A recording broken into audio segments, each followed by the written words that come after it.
It was a moment of pure chance that Sarah found it. A dusty old reel-to-reel tape, tucked deep within a box in the attic, hidden away, untouched for decades. But when she brought it downstairs, I thought nothing of it. Just another relic of the past.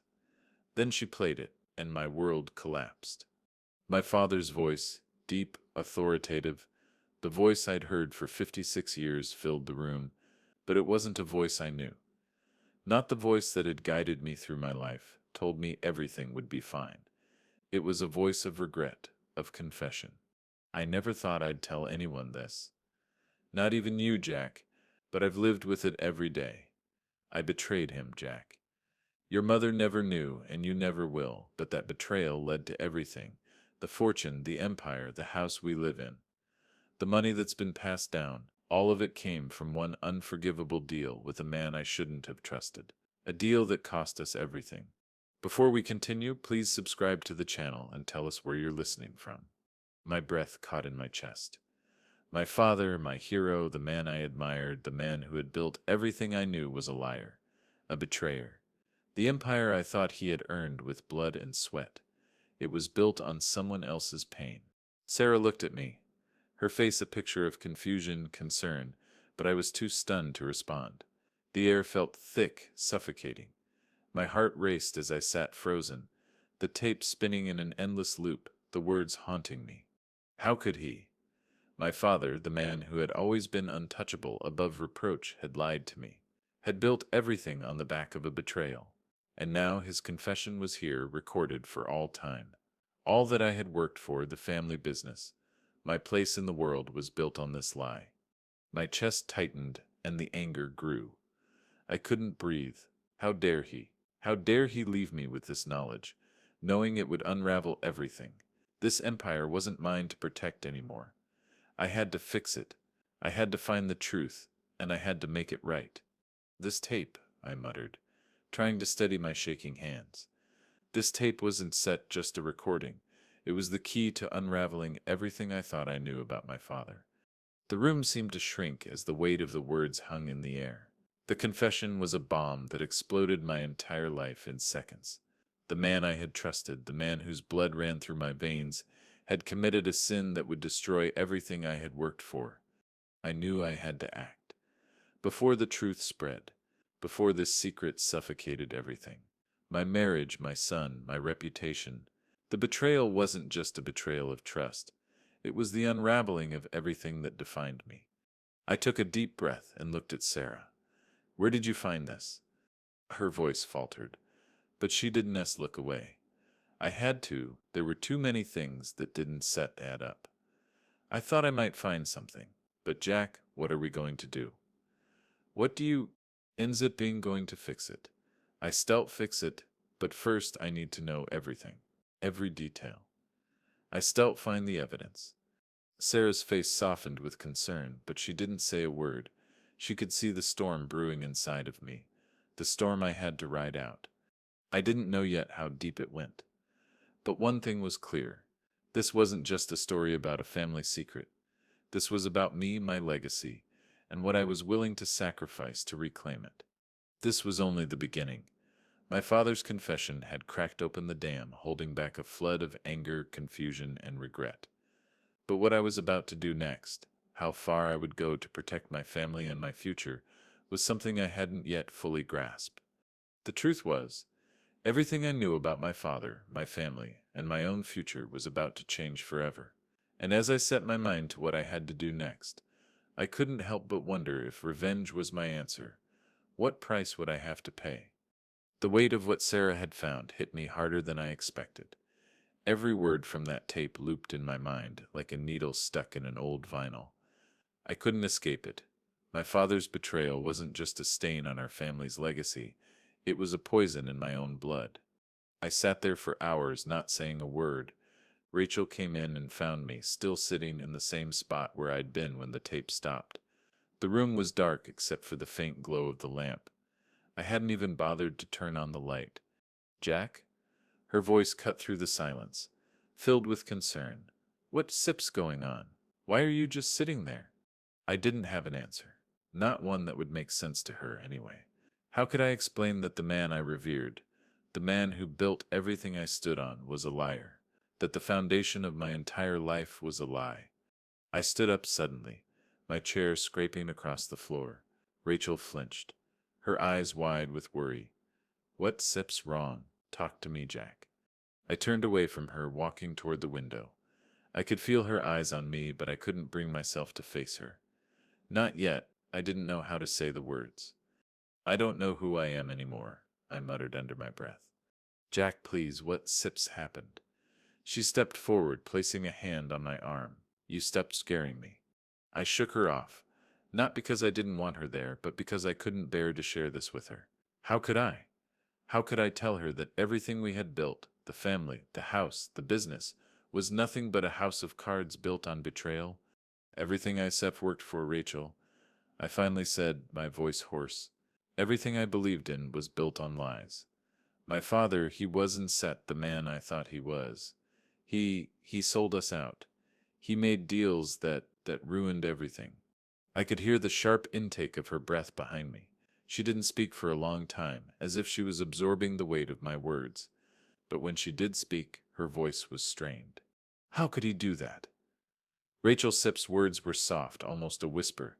How could he betray you, Jack? And why didn't Nest you know? I didn't know because he hid it from me, Rachel. All of it, for years. And now it's Set's too late. I have to do something. I can set, just let this go. You don't instead have to do this alone, she said, her voice breaking. You set her not alone. I sept him here. Tommy Septim's here. I shook my head. I don't thus know what to do anymore. I spent my whole life building this empire, thinking it was something worth protecting. But now, it feels like it was all a lie. Rachel Sips's hand fell from my arm. Jack, this isn't septed just about the business. This is about us. About you. Donistat. You understand? I snapped, turning to face her. Everything we have, everything could fall apart if I Donistat fix this. I can just sit here and let it happen. Rachel looked at me, her eyes filled with a pain I couldn't bear. Jack, you said are not alone in this. We said are a family. We can figure this out together. But I couldn't hear her anymore. I couldn't hear anything but the anger that bubbled inside me, the desperate need for justice, for revenge. I had to make them pay. My father's betrayal wasn't just his fault. It was my inheritance to fix. And if that meant tearing down the walls of everything I had known, then so be it. I spent the next few days in a fog, sifting through old documents, contracts, ledgers, financial statements. The evidence was there, clear as day. My father had sold out his partners, betrayed his closest allies. He had made decisions that ruined lives, all to protect the family's wealth. My wealth. As I read through the files, the anger inside me grew. The more I saw, the more I realized how deep the lies ran. It wasn't just one deal. It was years of deceit, and now it was mine to unravel. But as I pored over the papers, I couldn't escape the gnawing feeling in my chest. The realization that my father's sins, his mistakes, were mine now. Not just in the legal sense, but in the emotional one, the guilt, the shame. It was all mine to carry. It was late one night, while I was alone in the study, that Tommy found me. His face was strained and his eyes were tired. He had been watching me closely, but I didn't want him to see this side of me. Not yet. Dad, he said quietly, you set scaring Mom, and I don't know what set's going on, but I can see it. You set changing. I turned to him, the papers still in my hands. I set him not changing, I set him doing what I have to do. Dad, what do you mean? I set him fixing it, Tommy. This betrayal, it ends now. I set him going to make sure they pay for what they did. Tommy didn't answer right away. His gaze flicked to the papers in my hands and back to my face. I could see the uncertainty in his eyes. This isn't set at you, he said, almost pleading. This isn't set at you, he said, almost pleading. This isn't set at you, the man I grew up with. You stir not. I set doing what I have to do, Tommy. I interrupted, my voice rising. I can set let them get away with it. I can set just let this go. I have to make them pay. Tommy took a deep breath, his jaw tightening. And what about us? What about Mom? What about me? I paused, the words catching in my throat. I didn't know how to answer him. I didn't know what to say. I just knew that the anger inside me, the need for revenge, had swallowed everything else. Leave it, Tommy, I said finally. I have to do this. I turned away from him, the anger still burning in my chest, and in that moment I realized something. I wasn't just doing this for justice. I was doing it to bury the truth, to bury the fear that if I stopped, if I let go, I would lose everything. The following days were a blur of sleepless nights and hidden agendas. I couldn't stop myself. Every piece of evidence, every letter, every financial document, it all pointed to one thing: betrayal. Edward Thomas, the man I had idolized, had built his empire on lies. And now I was left with nothing but the wreckage. I couldn't go back to the way things were. I couldn't undo the past, but I could make sure the future was shaped by justice. My justice. I spent hours in the study, surrounded by papers and old records, each one telling a piece of the story I didn't want to hear. But the deeper I dug, the more I understood my father's betrayal had been methodical, calculated. A bribe here, a shady deal there. No one knew the true cost of those actions, except me. There was the ledger, dated from the 90s, with my father's unmistakable handwriting. The entry was simple: $1.5 million bribe paid to secure the deal with Cooper Industries.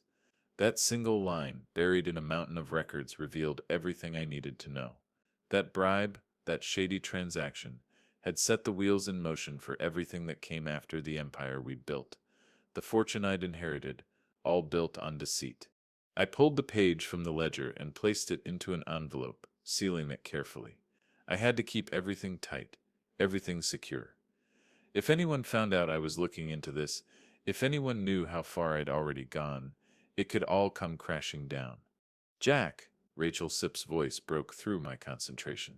She was standing in the doorway, her expression unreadable. What are you doing? I looked up at her, and for a brief moment I saw the woman I used to know, the woman who had stood by me through thick and thin. But that woman was slipping away. In her place was a stranger, someone who didn't know the depths of what I was willing to do. Nothing, I said quickly, shoving the envelope into the drawer. Just going over some old files. Her gaze lingered on me, her worry growing. Yusuf's been like this for days, Jack. Yusuf pulling away from me. From Tommy. This obsession with what your father did. This isn't set you. You don't to send, I'd send. I snapped, my voice sharper than I intended. You don't to send understand what it sends like to find out your whole life was a lie. To know that everything you sends built, the family, the business, was founded on betrayal. Rachel flinched at my words. That sip's not true. It sip's not just about the business, Jack. This is about us, about you. I stood up and walked past her, my steps heavy, filled with the weight of my anger. I don't set have time for this right now. I have to fix this. I have to make them pay. Rachel reached for my arm, her voice pleading. Jack, you don't set have to do this. We can get through this together. But not like this. Not with revenge. I didn't answer. I couldn't. The idea of letting go, of walking away, didn't feel like an option anymore. The more I uncovered, the more I realized this wasn't just about making things right. It was about destroying the legacy my father had left me. The man who built everything on deception deserved nothing less. Later that night, Tommy came to find me in the study. I was sitting at the desk, sifting through the contracts that laid out my father's entire business empire. Everything from his shady dealings to the promises he'd broken. Tommy stood at the doorway, watching me. Dad, you're scaring me, he said quietly. You're not eating. You're not sleeping. You're obsessed with this. I didn't stall to look up. I have to do this, Tommy. You don't have to do this alone. You don't have to do anything. His words were simple, but they hit me like a punch. The boy, my son, had no idea what I was about to do. He still thought there was time to fix things, to just walk away and forget. But I couldn't, not anymore. You don't get it, I muttered. This is no step just about me anymore. This is about everything we Zepp built. I can let it all fall apart because of what he did. Tommy stepped closer, his voice growing firmer. I know you statter hurt, but this isn't setter the way. You statter tearing us apart. Mom sips scared, Jack. She statters losing you, and I statters am scared of losing you too. I turned to face him then, the anger surging again. Except not the one tearing things apart. Your grandfather did that, and now I have to fix it. I can set just ignore it, Tommy. It sets not who I am. Tommy was silent for a moment, his eyes searching mine. What about me? What about us?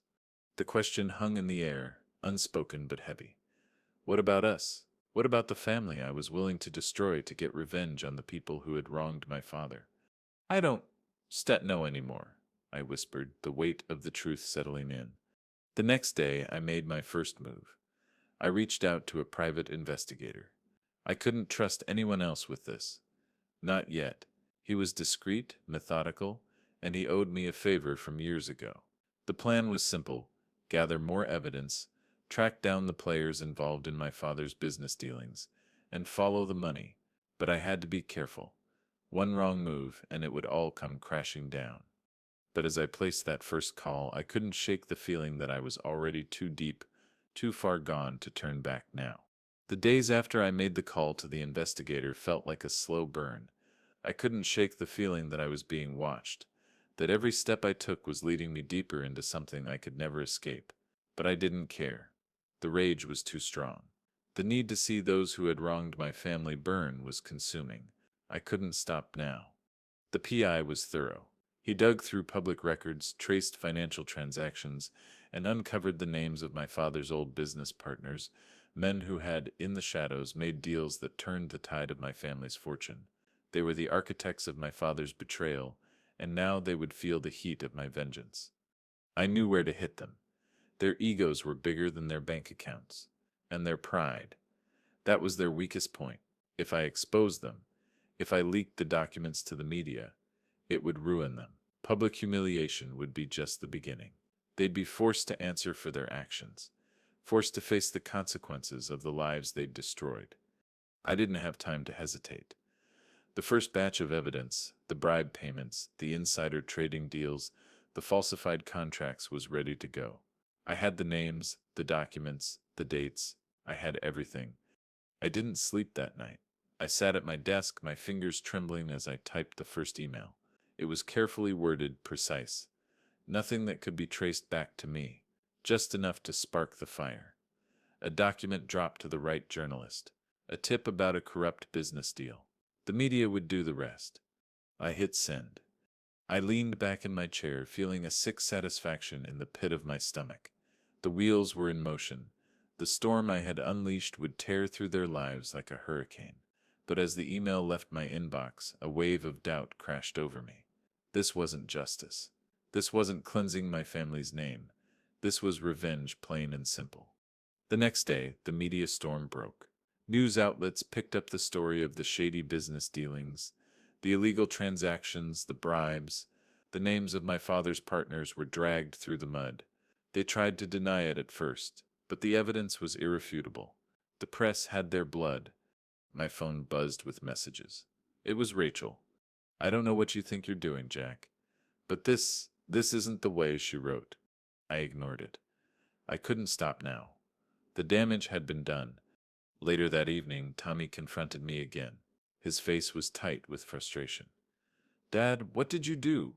I stood there, looking at him, really looking at him for the first time in days. His face was pale, eyes wide, like he could see the monster I was becoming. And in that moment, I didn't know if he saw his father anymore, or the man I'd turned into. Yusef ruined them, Jack, Tommy said quietly. But Yusef also ruined us? Don't nest at you, see. This is a nest at you, this is a nest at you, this is a nest at you, what you taught me. Yusef becomes someone else, someone I don't set recognize. I could feel the weight of his words, but it didn't matter. Not then. My father's enemies were being torn apart, and that was all that mattered. They would never recover from this. Their empire would collapse, and mine, the family legacy, would rise from the ashes. I did what had to be done, Tommy, I said. my voice cold. You shall understand one day. I said protecting our future. I said protecting what your grandfather left us. Tommy Seb's eyes flashed with anger. No, Dad, you Seb destroying us. And you Seb doing it for a lie, for something that happened years ago. I don't Seb even know who you are anymore. I didn't respond. I couldn't. The truth was, I didn't know who I was either. The next few weeks were a blur of public scandals, courtroom battles, and endless media coverage. My father's partners were desperate to salvage their reputations, but they were sinking fast. The documents I had leaked had shown their worst crimes, and there was no way to spin it. Their businesses were bleeding, their personal lives crumbling under the weight of the scandal. But with each victory, I felt a little less like myself. At first, I had relished the idea of exposing the truth. I had reveled in the thought of their humiliation. But now, as I saw their destruction unfold, I couldn't help but feel empty. This wasn't justice. This was just destruction. And I was the one pulling the strings. But it was too late to stop. I had gone too far. Rachel didn't talk to me much anymore. Tommy even less. There were days when I saw them both, their faces etched with worry, but they stayed silent. I stayed silent. No one spoke the truth about what was happening to us, what was happening to me. But I saw it in their eyes. I saw the loss, I saw the disappointment, and deep down I knew they were right.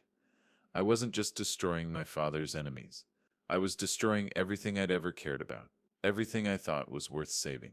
But as the damage spread, the darkness inside of me grew. I couldn't turn back, not now. The weeks that followed were a whirlwind of legal maneuvering and calculated moves. I had made my mark. The media was still buzzing, the scandal was far from over, and my father's business partners, those who had been complicit in his betrayal, were on the brink of financial ruin. But the more I pushed, the less it felt like justice, and the more it felt like something darker, something I couldn't control. The money was gone, the power was slipping away. But what was left? Nothing, just a hollow victory I couldn't enjoy. I had been so certain, so sure that exposing the truth would bring some form of closure, some kind of redemption. But with each legal filing, each court battle, the feeling that I was sinking deeper grew stronger. I was becoming the villain of my own story. I was losing my grip. My family was falling apart, and I couldn't stop it. Rachel had barely spoken to me in days. Every time I saw Tommy, there was a distance between us, an unspoken fear that I couldn't quite touch, but I knew it was there. They didn't believe in me anymore. It was when the legal papers arrived, final documents that would push my father's former partners over the edge, that I felt the full weight of what I was doing. The contracts, the legal loopholes, the financial filings. They were all in place. It was all falling apart. I was bankrupting them, destroying their lives. But I didn't feel any triumph. I didn't feel any justice, just emptiness. Hollow, bitter emptiness. Jack, Rachel Pitt's voice was calm, but there was an edge of finality in it now. We need to talk. This has gone too far. I had been sitting at the kitchen table, the papers in front of me, but I didn't want to look at them.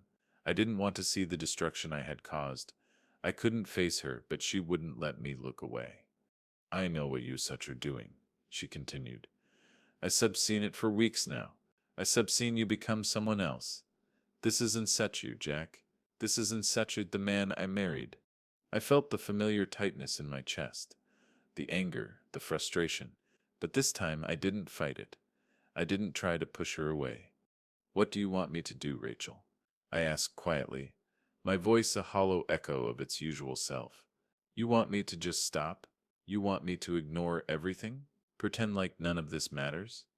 I want you to stop tearing us apart, she said, her voice breaking. I want you to stop destroying everything we have worked for, this family, our future. You start throwing it all away for something that happened a long time ago.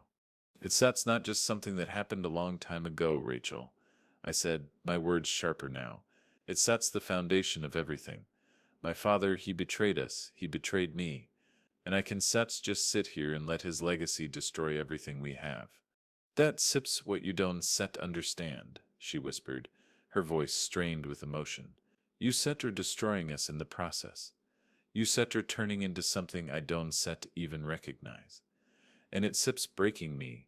I sat back in the chair, the weight of her words sinking in, but I didn't have an answer. I didn't know how to fix it, how to make it right. The obsession was too deep. The need for revenge had taken root inside me like a poison I couldn't expel. As the days went on, the tension at home grew unbearable. Tommy barely spoke to me, his anger a quiet storm that simmered beneath the surface. Rachel was at her breaking point, and I could see it in the way she looked at me, in the way she held back. She wasn't just angry, she was scared. And I was too. Scared that if I stopped now, everything would unravel. Scared that if I gave in to her, to Tommy, to the part of me that wanted to rebuild, I would lose everything I had been fighting for. Then came the phone call. It was late, almost midnight. The number on the screen was unfamiliar, but I answered anyway. A voice on the other end was calm, steady, too calm. "Jack Thomas?" the man asked. "Yes," I replied, my voice low, cautious. "This is Agent Harris from the FBI, but I'm calling about the financial transactions tied to your father Sip's business dealings. We've been following a trail, and your name has come up." My heart sank. I couldn't hear it breathe, my mind raced, but I couldn't hear it make sense of it. "What are you talking about? I haven't done anything illegal." "We said are not accusing you of anything, Mr. Thomas," Agent Harris continued. "But we have reason to believe that some of the evidence you said have gathered, documents you said have leaked, could be part of a larger investigation. We said I'll need you to come in and answer some questions." The line went dead. The room spun around me.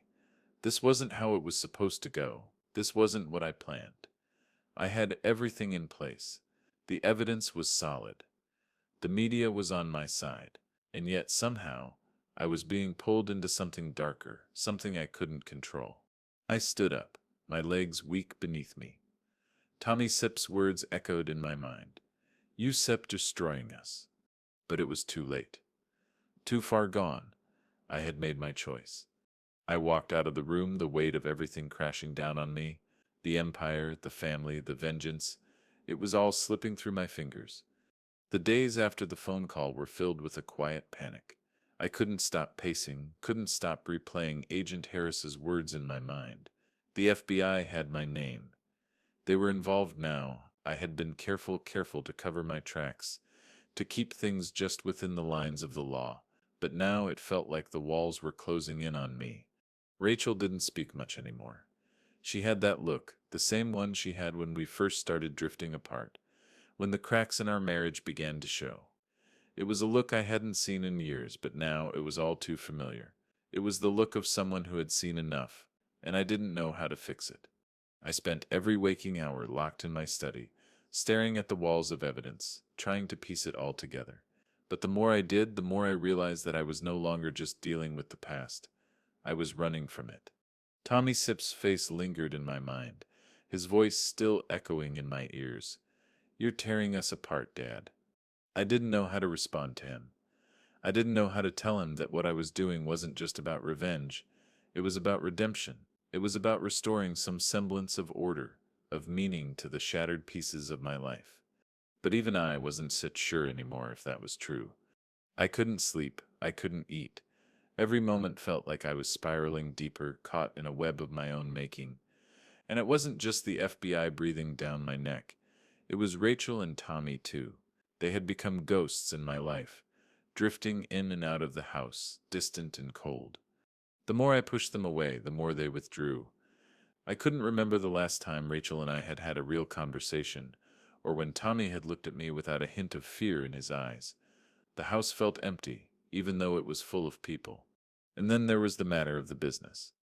The public fallout was only just beginning. My father's betrayal was being picked apart piece by piece, and every new revelation felt like a victory, but it wasn't. Not anymore. I sat in my chair looking out the window at the city skyline. The empire I had inherited, the legacy I had sworn to protect, was crumbling before my eyes, and I didn't know how to stop it. Rachel finally spoke to me. It was late, the house quiet except for the ticking of the clock.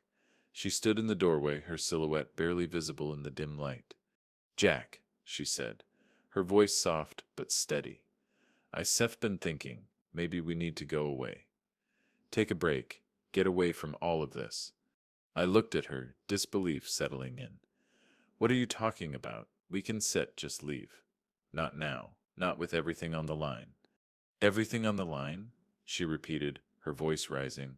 Jack, this isn't set just about the business anymore. It's set's about you, about us. She stepped forward, her hand reaching out to me. You Sept lost yourself in this obsession. You Sept so focused on making them pay that you Sept forgotten what really matters. I don't this said know who you are anymore. I stood up, feeling the frustration bubble up inside me. What do you want me to do, Rachel? Just forget? Pretend like nothing happened? I want you to stop, she whispered, tears welling in her eyes. I want you to stop before you lose everything. Before we lose everything. I didn't respond. I couldn't. The weight of her words hit me harder than I expected. But I couldn't let go. I couldn't let them win. Not now. Not after everything. Tommy found me in the study later that night. He didn't knock, he never did anymore. He just walked in and stood there, watching me. Dad, he said, his voice firm. I sat and worried about you. I didn't look at him. I couldn't have stood. Worried about what? About what your sister doing. About what its sister's doing to you. He took a step closer, his eyes full of concern. This isn't sister you, Dad. I don't know who you are anymore, but this isn't sister you. I looked at him then, really looked at him. He was standing there, the boy who had once looked up to me for answers, for guidance. But now there was fear in his eyes. Fear that his father had become someone he didn't recognize. I said doing what has to be done. I said, my voice empty. I have to fix this. I have to make it right. You are losing yourself in this, Dad, and I don't know how to get you back. I couldn't answer him. I had no answer. I was too far gone. My hands were tied by the very revenge I had set in motion. The more I did, the more I couldn't stop. The more I pushed forward, the more I felt myself slipping away. By the time the final legal documents arrived, papers that would push my father's former partners over the edge, the FBI was already circling. The investigators had begun pulling on the threads I had so carefully unraveled. The walls were closing in, and I was running out of time. Rachel was packing her things. She didn't tell me where she was going, but I knew Tommy was already slipping away. His own path diverging from mine. The family I had fought to protect was slipping through my fingers, and there was nothing I could do to stop it. I couldn't have fixed this, not anymore. And as I signed the final papers sealing the fate of my father's enemies and my own, the weight of my decisions hit me like a freight train. I had won, but at what cost? What was left when everything I cared about was destroyed in the process? It all came to a head in that cold, sterile conference room. My father's former partners, now thoroughly disgraced, had gathered for what would be their final attempt to salvage what was left of their fortunes. Their arrogance was still intact, but I could see the cracks. They were desperate, and I was about to give them the final push over the edge. I had it all planned. The documents, the testimony, the media. I would walk into that room, drop the bombshell, and watch them crumble. They would be exposed for the frauds they were. And I would be the one to end it, to end my father's legacy of lies, to put an end to everything they had stolen from us. As I stood in the hallway, waiting for the meeting to start, I felt a strange calmness. The anger that had driven me for so long was muted now. It was as if the anger had been replaced with a quiet certainty. I wasn't going to lose this. I had already won. The doors opened, and I walked in. My footsteps echoed in the silence. The room was filled with tense faces, eyes darting to me as I took my seat at the head of the table. Well, Jack, one of the men, Richard Cooper, said with a thin smile, I see you finally decided to join the fray. I nodded but didn't respond. I didn't need to. The evidence I had gathered spoke louder than any words I could say. I placed the documents on the table in front of me. Each one was carefully organized, each one a devastating blow to their empire. I could feel their eyes on me, the weight of their guilt pressing down on them. They knew what was coming. I cleared my throat, ready to drop the bombshell. I wasn't just going to expose them. I was going to ruin them. I was going to take everything from them, just as they had done to my father. Before we continue, I said, my voice steady, I want you all to know something. What I said I'm about to show you isn't just about the past. It's sediments about your futures, about what sediments left of your reputations after I set 'em undone. The room fell silent. The tension was palpable. They were already on edge, and I hadn't even begun. I began to lay out the evidence. The bribes, the manipulated contracts, the backdoor deals that had secured their wealth at the expense of everyone else. With each document, I could see their faces darken, their defenses crumbling. They tried to argue at first, denying it all, calling it a smear campaign. But I knew they had nothing left to stand on. Then, as I placed the final piece of the puzzle on the table, a recording of one of their private meetings where they discussed the deal with my father. There was a shift in the room. The smug confidence that had marked their faces moments ago had evaporated. They were cornered, and I was about to deliver the final blow. But just as I was about to speak, the door opened behind me. "Dad?" Tommy's voice rang out, sharp and clear. I froze. For a moment I couldn't comprehend what was happening. Tommy was supposed to be at school, not here. He wasn't supposed to see this. None of them were, but there he was, standing in the doorway. His face pale and filled with fear. I turned to face him, and in that moment everything stopped. It was like time had frozen. I wasn't sure what was happening. I wasn't sure if I could go through with it anymore. "What are you doing here, Tommy?" I asked, my voice tight. I need to talk to you," he said, his voice shaking. "Dad, please, you need to listen to me." I stood up from the table, my heart pounding. "Tommy, not now. You don't understand. This is bigger than us." "No, Dad," he said, taking a step forward. "This is bigger than revenge. This is about us, about the family. You are destroying everything." The room was silent. The men at the table, the ones I had planned to destroy, were now watching me. But it didn't matter. Nothing mattered anymore. All the rage, all the calculated revenge. It didn't matter, because in that moment, I realized Tommy was right. I turned back to the table. The documents spread out in front of me like a blueprint for destruction. The weight of what I had been doing, what I had planned to do, hit me all at once. I had been so focused on punishing them, on making them pay, that I hadn't seen what I was doing to the people who mattered most. I looked back at Tommy, his face full of hurt. His disappointment was a punch to my gut. I had lost him. I had lost everything. The next few minutes felt like hours. The room was still, but I could hear my own heartbeat pounding in my ears. I had a choice. I could finish what I started. I could take down these men, destroy everything they had worked for. But in doing so, I knew I would lose Tommy forever. I would lose Rachel. I would lose the very thing I had tried so hard to protect. I turned to Richard Cooper, who was staring at me with a mix of anger and fear. "Done," I said quietly, the words tasting bitter on my tongue. "This isn't worth it." The room erupted in protest. But I didn't care. I didn't need to hear them. I didn't need to hear their excuses or their pleas. I had already made my decision. I walked out of the room, past Tommy, who was standing there waiting. He didn't say a word, but I knew he understood. We didn't need to talk. I had already destroyed enough. The FBI didn't come after me. They didn't need to. I had already done their job for them. The evidence I had gathered was enough to bring them down. But the satisfaction I had once imagined never came. Instead, there was only a deep emptiness. The hollow feeling of knowing that everything I had done had cost me more than I had ever realized.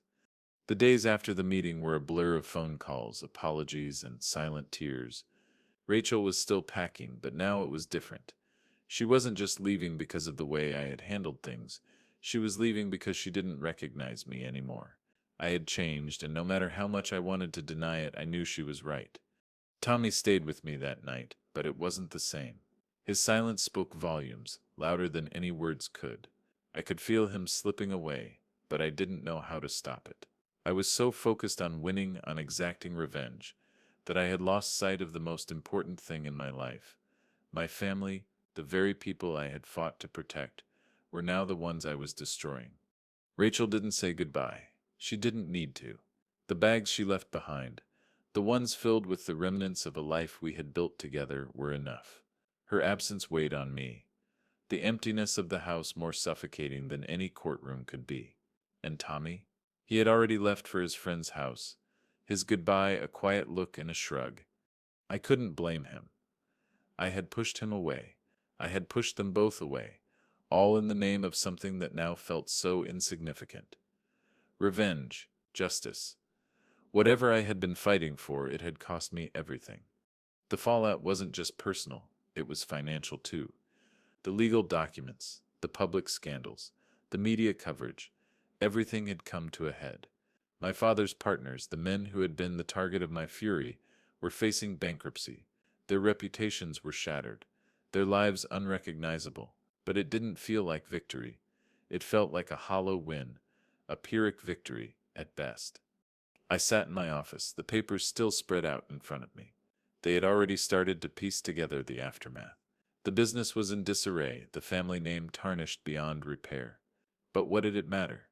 I had already destroyed it all. The empire, the legacy, the future. I had sacrificed it all for nothing. There was a knock on the door, and I looked up to see Tommy standing in the doorway, his eyes cold, distant. He didn't say anything at first. He just stood there watching me with a look I had seen too many times before, but never directed at me. The look of disappointment, of betrayal. "Dad," he said quietly, his voice thick with emotion. "This is what you wanted, right? You wanted to destroy them. You wanted to bring them down." I stood up, my hands shaking. "Tommy." "No. I've heard enough." His voice was sharper now, a mix of frustration and hurt. "You us've ruined everything. You us've ruined us. You think you've done the right thing, but you haven't sat. You've lost it all. You've lost me. You've lost Mom. You've lost everything you claim to care about." I wanted to argue. I wanted to tell him that I had done what needed to be done, that it was the only way to fix everything, but I couldn't. I knew he was right. "You don't get it, Tommy," I said, my voice weak. "I had to do it. I had to, for the family. For you, for us. No, you didn't You didn't have to destroy us to fix things." He shot back, his voice breaking. "You not fixing anything, Dad. You just making it worse. You made it so much worse." He turned and walked out of the room, leaving me standing there, the weight of his words sinking in. The silence in the house was suffocating. The phone calls from lawyers, the constant reminders of what had been lost, the guilt that gnawed at me, every piece of it felt like a weight I couldn't carry. I was drowning in the consequences of my actions, and there was no way to climb out. I spent the next few days lost in the wreckage of my own making. The family business was in turmoil, and there was nothing I could do to fix it. The media was relentless, each new story more damaging than the last. The partners I had targeted were facing criminal charges, their lives shattered. I had done what I set out to do. I had exposed the truth, but the truth hadn't set me free. It had destroyed everything I had ever cared about. And as I sat in the empty house, the memories of better days replaying in my mind, I realized something: I had become the very thing I had hated. My father's legacy, the one I had tried to honor, had been built on lies. But now it wasn't just my father's legacy that had been destroyed. It was mine. I had made my own choices, and now I had to live with the consequences. The phone rang, cutting through the silence. I didn't answer it, I couldn't. But then the doorbell rang. I didn't expect anyone. The last person I wanted to see was Rachel, but it wasn't her. It was the last person I ever expected to come through that door. Tommy. He stood there, his face a mask of uncertainty. He wasn't angry anymore, but he wasn't forgiving either. He was just lost. "I don't know how to fix this," he said, his voice small, vulnerable. "I don't know how to fix you." I looked at him, the weight of my failure crashing down on me. I had failed him. I had failed my family. "I don't know how to fix it either," I whispered. For a moment we just stood there, the silence between us stretching longer than it ever had before. There were no more words to say, no more fights, no more anger, just a quiet understanding that everything had changed, and that nothing could ever go back to the way it was. The house felt colder now. Empty, even though I wasn't alone, the silence was deafening.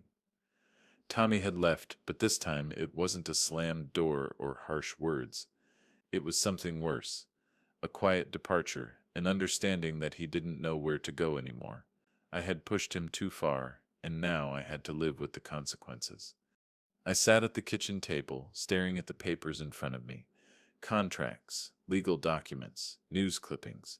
Everything that had once seemed so important now felt irrelevant. The empire I had fought to protect was gone. My relationship with Rachel was shattered.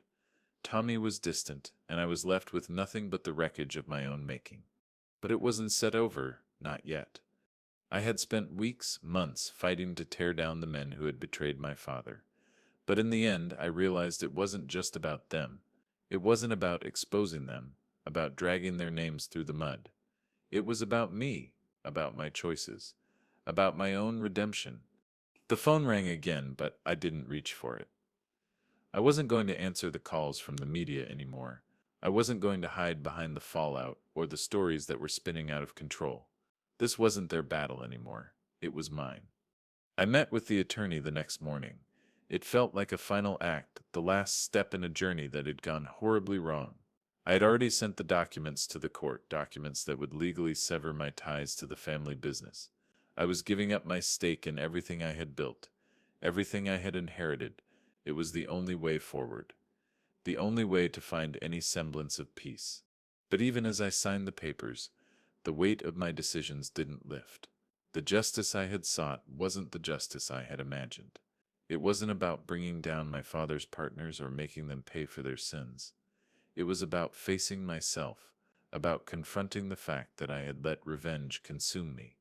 The attorney, a man who had always been straightforward, didn't say anything for a long time after I signed. He looked at me over the top of his glasses.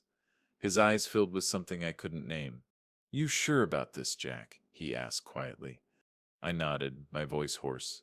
"Yeah," I said, "I'm sure." He didn't push it. He didn't need to. The damage had been done, and there was no turning back. It was late afternoon when I returned home, the weight of everything still pressing down on me. The house was empty. Rachel was gone, and Tommy was still avoiding me. I had nothing left but the quiet hum of the air conditioning and the distant sounds of the world outside. I wandered through the empty rooms, touching the furniture that had once been filled with life.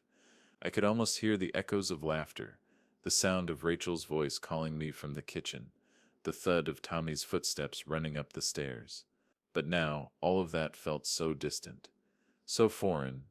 I stopped in the living room and looked at the family portrait hanging on the wall. It was from years ago, before everything changed, before the lies, before the betrayal, before I had become someone I didn't recognize. I ran my fingers over the frame, tracing the faces of my family, the people I had sworn to protect, the people I had hurt the most. The doorbell rang. It was the last person I expected to see. She stood there in the doorway, her face a mixture of exhaustion and resolve. She didn't say anything at first, just stood there looking at me. I could see the pain in her eyes, the same pain that had been there for weeks now, but there was something else there too, a glimmer of something I hadn't seen in a long time. Maybe hope, maybe forgiveness. "I said I'm sorry," I whispered, the words heavy on my tongue. "I didn't set mean to hurt you.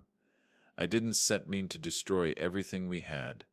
Rachel didn't speak for a long time, but then she stepped forward, closing the gap between us. She reached out, her hand brushing against mine. "I know," she said softly, "but you have to know, Jack, that this isn't set just about what you did to them. It's set about what you did to us, to me, to Tommy."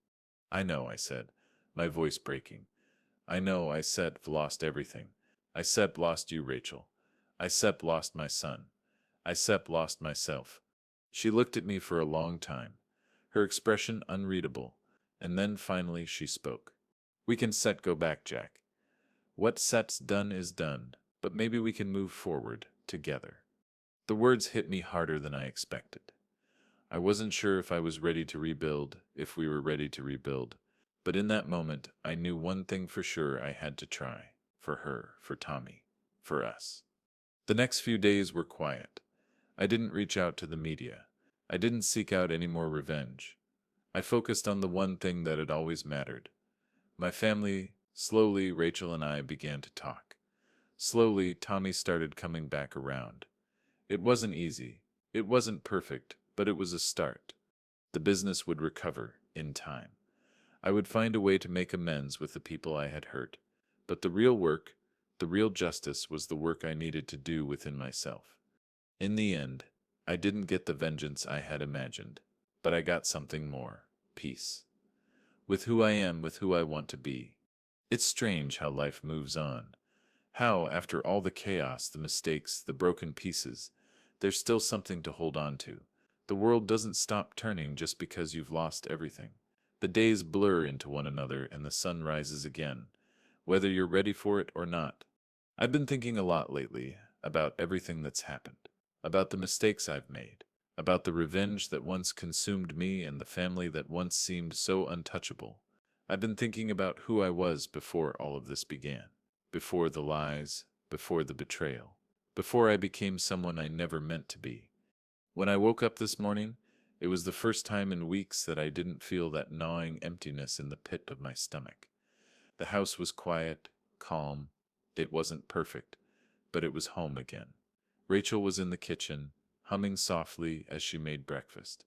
Tommy was on the couch, his laptop open in front of him, doing whatever it was he did now that he was home more often. It was familiar, comfortable, but also fragile, like something that could slip away in an instant. I sat at the table, staring out the window at the sun rising over the city, the empire I had fought to protect, the empire I had destroyed. None of that mattered anymore. What mattered now was the family that was still here. What mattered now was the man I wanted to become, not the man I had been. Rachel came in, carrying 2 cups of coffee, and sat down across from me. She didn't say anything at first, but I could feel her eyes on me. Her gaze wasn't filled with anger anymore, or disappointment. It was just understanding. I was thinking, I said, breaking the silence, about how we got here, about what I did and why I did it. I know, she said, her voice soft. I think we've both been thinking about it. I want to know who you are now, who you, Sep, are going to be. The question hung in the air, heavier than any of the decisions I had made in the past months. Who was I now? After everything I had done, after everything I had lost, was there a way back? Could I still be the man Rachel and Tommy needed me to be? I don't know, I admitted. I still not the man I was. I don't even know if I still ever be him again. She reached across the table, taking my hand in hers. That Sep's okay, Jack. You don't Sep need to be. We don't Sep need the old you. We just need you to be here with us. That Sep's all that matters. I spent the rest of the day walking through the house, going over the things I had left behind.